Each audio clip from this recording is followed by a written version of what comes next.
Good morning everyone, today we're looking at another Ingersoll watch. I have done this model before, but I've done it on a different style strap. So today we're going to be looking at it with a metal strap. Looking at the box initially, it does come with a little black sort of cardboard outside cover. But I've just taken that off just so we can quickly look at this more contemporary style box with a simple metallic sort of button down system. Nice line stitching, and overall nice soft effect, nice and smooth, nice and glossy. I haven't got the LED light on today because this watch is quite mirror. It's got quite a lot of mirror stainless steel on it, so it's the light reflects back off and you can't see the proper colours of the watch. So here we go, guys. This is the Ingersoll, the Jazz 42mm. It has a 15mm case thickness, even though it looks bigger. Retails around about £200. That's how much I paid on Amazon for it. Probably weighs over 250 grams. It's quite a hefty watch and uses an automatic movement. I think it's, well, I can't remember the jewels, but when we look at the back, we can have a look at the automatic movement on the back there.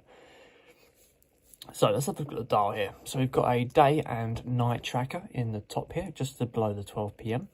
Obviously, we've got a full sort of skeleton view of the movement and overall look at the watch. Ingersoll logo and that sort of branding stuff on this side, and an extra time here as well if we want to track like another time zone or a time elsewhere. This watch comes with, and I'm quoting from Ingersoll themselves, a lifetime warranty. The actual watch is only waterproof to 5 atmospheres and uses mineral glass, scratch-resistant mineral glass going on the top of that. Let's remove this little bit of plastic so we can have a look with the stuff off.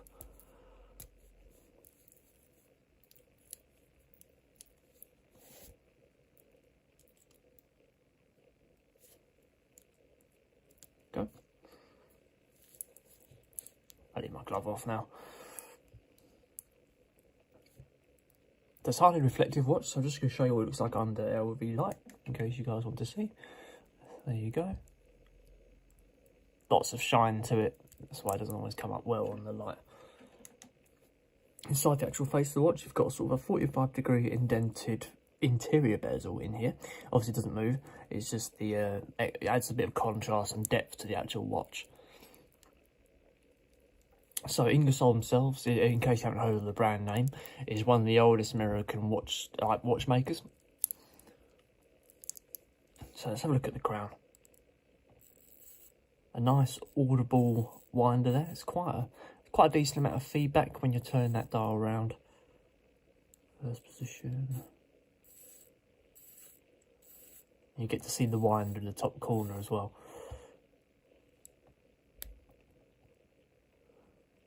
There you go. That's there's not a lot of feedback on the crown, but you do feel the quality of it. And to change the time of the other dial, you just turn it a little bit back the opposite way.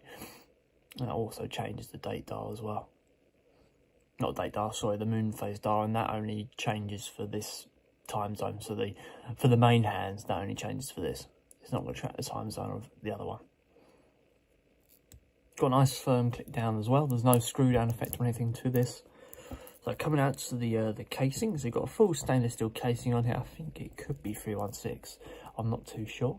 Didn't specify. You've got a mixture of polished and brushed effect on the side of the casing here. Got separate legs to hold on to the actual strap. Speaking of the strap is 20mm in case you wanted to change that. 20mm in lug width. Looks a bit like an oyster perpetual strap. Very, very common strap style nowadays with adjustable pins on the side here rather than being screws. Coming down to the buckle is a double fold over butterfly style buckle, revealing a nice stainless steel inside mechanism inside it, nice and polished, and has a nice click down. So we have a look at the automatic movement on the back. We'll be able to tell you the caliber and stuff like that on the back there, hopefully. So 22 dual automatic movement. I think it's, I can't remember if they use Swiss or if it's Chinese. I can't remember. Oh, there you go. So it is 316 stainless steel. You can see just there. If I could turn the light on, maybe I'll see. There you go. 316 stainless steel. There's little view at the movement on the back there. 22 dual rate movement.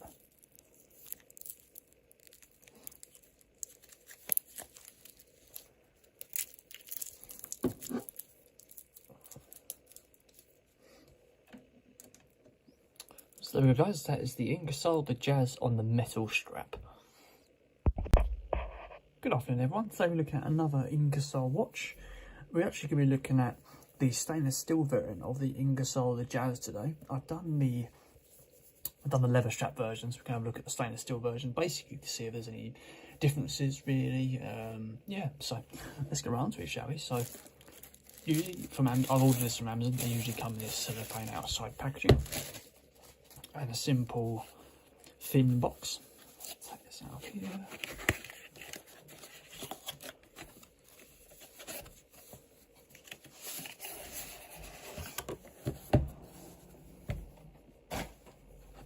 Very slim, elegant style box, just with that Ingersoll print in the lid there. It's a simple slide out box,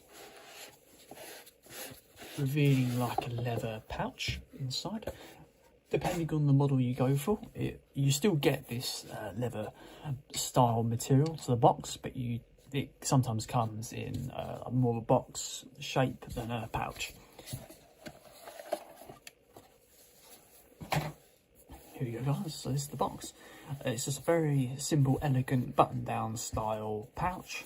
Very, very smooth, very, very light.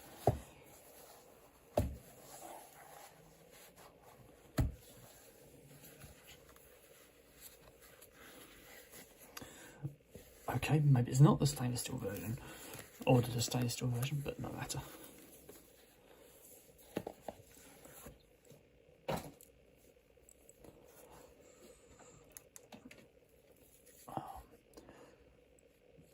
Here we go guys, this is the Ingersoll Jazz, the rose gold edition. I've obviously ordered the gold one and then gone for the rose gold one this time. So it's got 42mm case diameter with a 16mm case thickness, so it is quite a bit of a thick watch relative to others. Retails around about £200, weighs 93 grams and has an automatic movement. I think it's 21 dual, but we can check on the back at some point. Just to check the calibre. I couldn't find the specification for the movement in the specs, but we can check on the back in a little while. So I'm just going to remove this cover.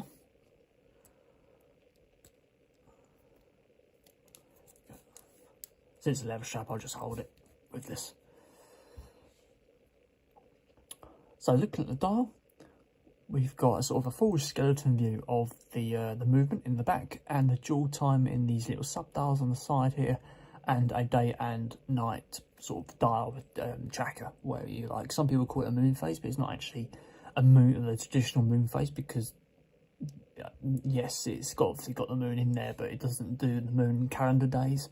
It's just a day and night tracker. So all the sort of the detailing is rose gold with a rose gold casing. The casing's 316 stainless steel, and then you've got the obviously the plating on top. Scratch resistant mineral glass going all the way across the top. 5 atmospheric waterproofness and lifetime warranty. I believe it's on certain components of the watch. I think it's the casing and stuff like that. So let's have a look at the hands and the movement. There's a lot of sort of feedback. It's got a decent amount of feedback when you turn the crown. You've got a decent amount of audio feedback as well. Some people prefer more of a subtle approach, but this one it's a little bit louder, and you can even see the winder just in that corner on the right there, next to the day-night tracker. So let's move it out to the next position. And to obviously change that dual time, you just rotate it the opposite way. And then you rotate it clockwise to do the main face, the main hands here, and then anti-clockwise just to do the dual time. As you can see, that day and night tracker is moving around. So if you're ever in doubt to know whether you're setting it for daytime or not, you just look for that sort of. You look for the 12, and you look for when the sun's up, or when the moon's up, and it will tell you whether it's 12 o'clock during the day or 12 o'clock at night. No date dial for this. You haven't got to worry too much with that. Got a nice firm click down. There's no sort of screw down motion for this crown.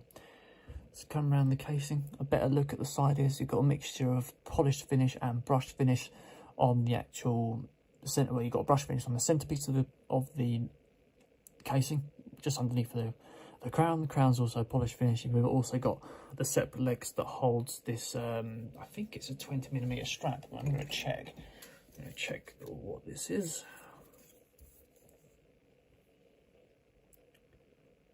It's got a 20mm strap, generally leather strap with nice black line stitching all the way down here.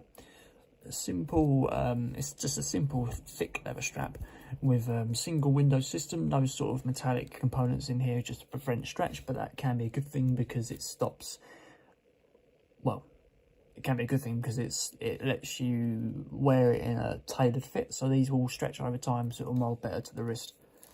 They come around to the back. Obviously got a beige finish to the back of the leather strap. There's no quick release option to this, so you might need a little tool just to remove those straps. Simple, cheap holder for the strap to go on. The other one's fixed in place. The buckle is a rose gold finish with decent hinge on it. It's got quite a bit of resistance moving that, and a nice thick centerpiece to it as well. So looking at the movement at the back here. Oh, okay, so it's a 22 dual automatic movement. I think there's some debate saying they use Chinese movements, but I'm not entirely sure. I haven't got enough evidence to say that it is. So there you go, that's the back plate, a screw down back plate. So there we go, guys. That is the Ingersoll Jazz, the Rose Gold Edition. Good afternoon, everyone. So we're bringing you a bit of a treat.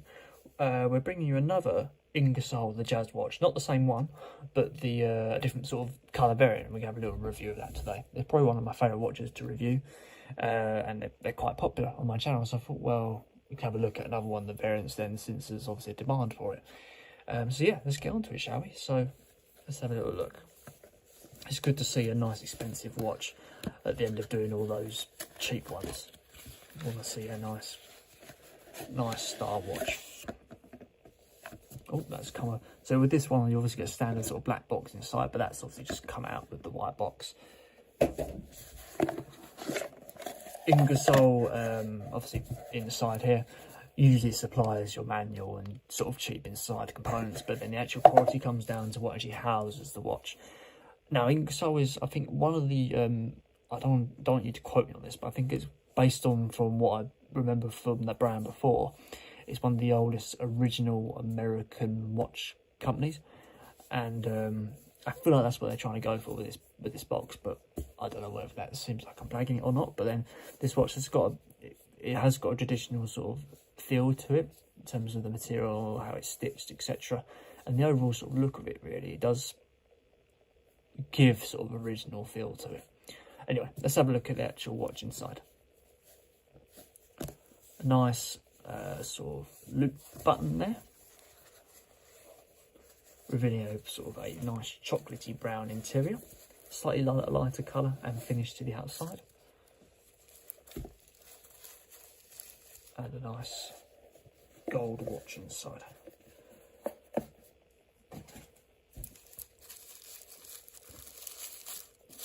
Remove some of this if we can.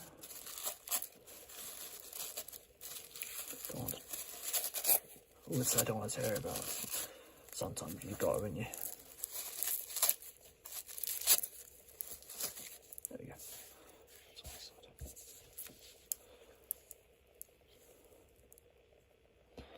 So here we go. So this is the Ingersoll Jazz, the gold variant. So we can do that one. That's probably better. Right. So it's a 42mm case diameter with I think it's a 19mm case thickness. Can't read my writing, funny enough. Retail, this one's a little bit cheaper than the other Ingersoll Jazz models. This is retails around about £177. That's the price I paid for it off Amazon. Weight of it with that strap on the end there is probably around about 250 grams, and uses a full automatic movement. You can probably check out the grade online if you type in the model variant itself. So let's have a look at the dial here. So as you can see, obviously a very busy dial, lots of stuff going on. So we'll start with that bottom dial. We've got a full skeleton view of the 21 jewel automatic movement. I think it's 21 jewel, 41 millimeters, sorry. 21 jewel automatic movement in the back there. Don't know where I've got 41 millimeter from. Go out to the second dial. We've got a so we've got that sort of extra time readout there. So it's a dual time watch. You can track 2 time zones with this. Basically, it's a GMT function essentially, but you haven't got that seconds hand on most GMTs. You just got the hour hand, and you've got that moon and day dial there. So it tracks your whether you're in the day or the night time period. Very nice, elegant watch to look at with a nice sort of light gold outside interior style bezel inside there. So it's obviously not an outside bezel but an interior bezel there. It just sits just to sit around that actual face there. So I think you've got sapphire glass going over the top of this, but I wouldn't quote me on that, and it's slightly curved, so it can cause a little bit of enlargement when you're actually tilting it around the face. But it is a very nice watch to look at, and got a nice weight to it as well, so it should do. And 177 almost seems too little really for this sort of style watch. One other thing about that dial is you've got a full sort of skeleton view of the, not so much the interior mechanics, but they've made it look a little bit more skeletal in terms of the presentation of it. And obviously that Ingersoll dual time print on a spare dial on the corner. So obviously that's the main face. So let's come around to the, obviously as well you get a 5 ATM waterproofness as well. So come out to the outside, full obviously chrome gold finish on top of the stainless steel with a nice chrome finish crown. Consistent going all around the outside, no sort of extra markings of the model or anything like that in the sides.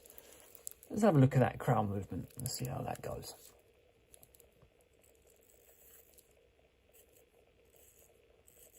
You can hear that winding up nicely.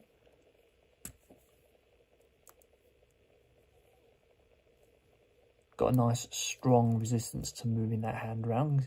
There's no, I don't know if there's a second position to the actual hand. Let's see if there is. I'm sure there's stuff you can figure out in your manual.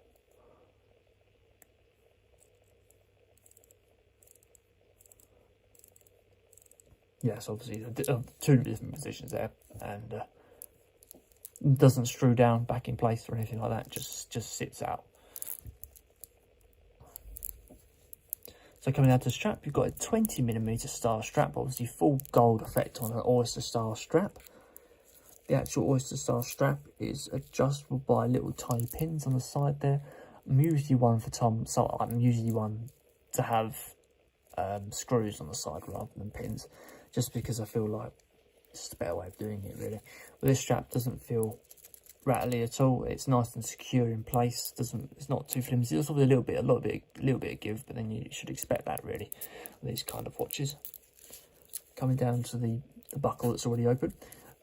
So that's probably ruined what I was going to say, but you've got a butterfly style buckle. So that's a double fold over on each side, revealing a gold plated interior there with that stainless steel marking printed on the side there, with 2 push button deployment systems and a nice secure clip down as well. It's a nice hidden clasp system there, quite like a butterfly clasp. So come around to the back, the final piece. We've got a full exhibition case back there to reveal that Ingersoll movement there, the automatic movement. It is 22 joules, not 21 joules, my mistake. I just assumed it'd be 21. Just a little bit more sort of information about the watch on the back there. Have a little read of that if you like, if you can see it. So there we go, guys. That is the gold variant of the Ingersoll Jazz.